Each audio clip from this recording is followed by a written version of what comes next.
अस्सलाम वालेकुम everyone, this is Mohammad Awais. पिछले लेक्चर्स में हमने जनरल लेजर सीखे थे। उनके दो टाइप्स किए थे, T shape and standard form. इस लेक्चर में हम करने जा रहे हैं self balancing. So this is the problem and we are gonna solve this problem.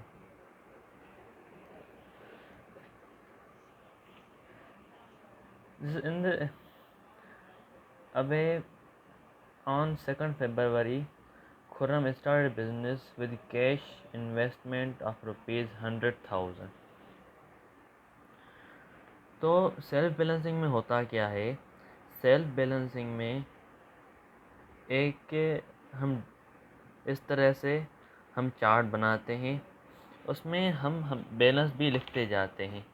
पिछले जो थे T standard form and T shape, उसमें हम आखिर में बी एफ और सी एफ करके बैलेंस हम लिखते थे। इसमें हमारा डायरेक्ट बैलेंस आता जाएगा, उसमें हम एडिशन एंड सब्सट्रैक्शन करते जाएंगे, तो लास्ट में हमें सी एफ और बी एफ करना नहीं पड़ेगा। तो हमने कैश का चार्ट बनाया। कैश किस तरह से आई है बिजनेस में? कैपिटल के ज़रिए। जिस तरह स्टैंडर्ड फॉर्म में था कि हम उसकी डिस्क्रिप्शन लिख रहे थे कि कहाँ से आई है कैश, तो इसी तरह इसमें भी हम डिस्क्रिप्शन लिख दे रहे हैं कैपिटल में से आई है। और यहाँ कैपिटल का हम अकाउंट बना, कैपिटल किस चीज़ से बड़ा है? हमारा कैश से बड़ा है।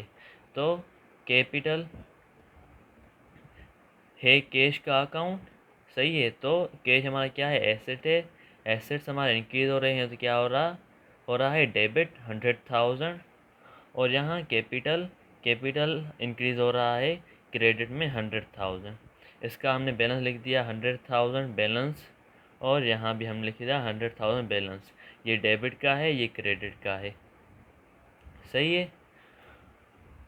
उसके बाद है On 9th February, purchased furniture for use in business on credit for 25,000 rupees। हमने क्रेडिट पर फर्नीचर लिया। फर्नीचर किस पर लिया? 9 फरवरी पर अकाउंट्स पेएबल पर लिया, क्रेडिट पर लिया 25,000 रुपये।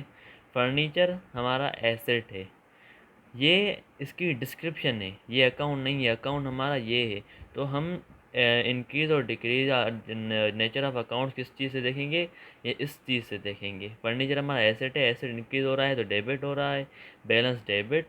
और अकाउंट्स पेएबल किस चीज़ से बढ़ रहा है? फर्नीचर से।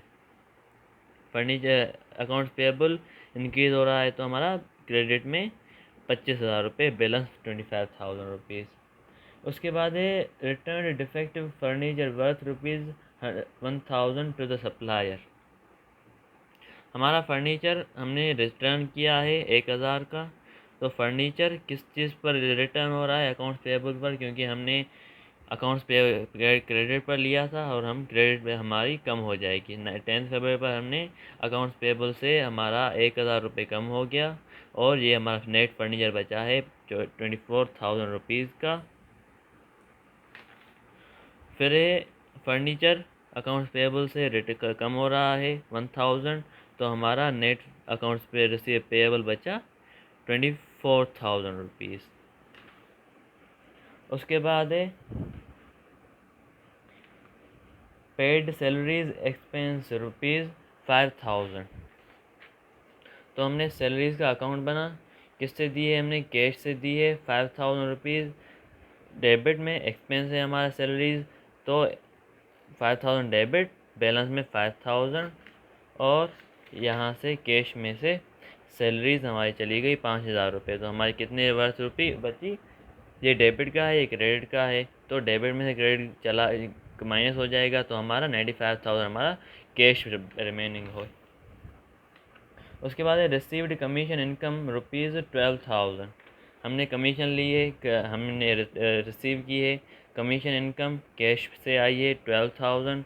तो 95,000 प्लस 12,000 इज इक्वल्स टू 107,000।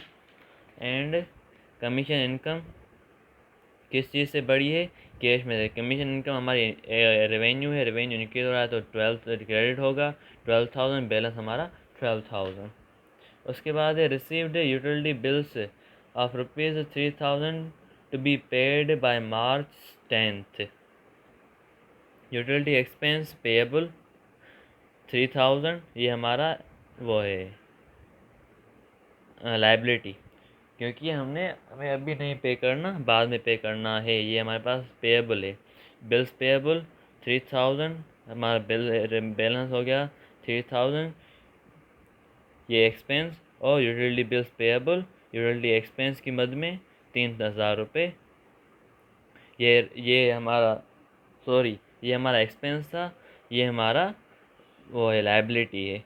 तो एक्सपेंस बढ़ रहा है तो 3000 डेबिट होगा, और यहाँ पे इन लाइबिलिटीज़ बढ़ रही हैं तो यहाँ क्रेडिट होगा 3000 रुपीज़। तो ये था हमारा प्रॉब्लम।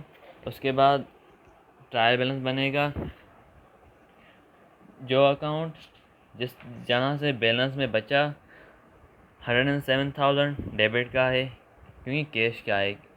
एसेट का जो नॉर्मल बैलेंस होता है वो डेबिट में होता है, और एक्सपेंस का जो नॉर्मल होता है बैलेंस होता है वो डेबिट में होता है। बाकी जो तीन है उनका नॉर्मल बैलेंस क्रेडिट में होता है।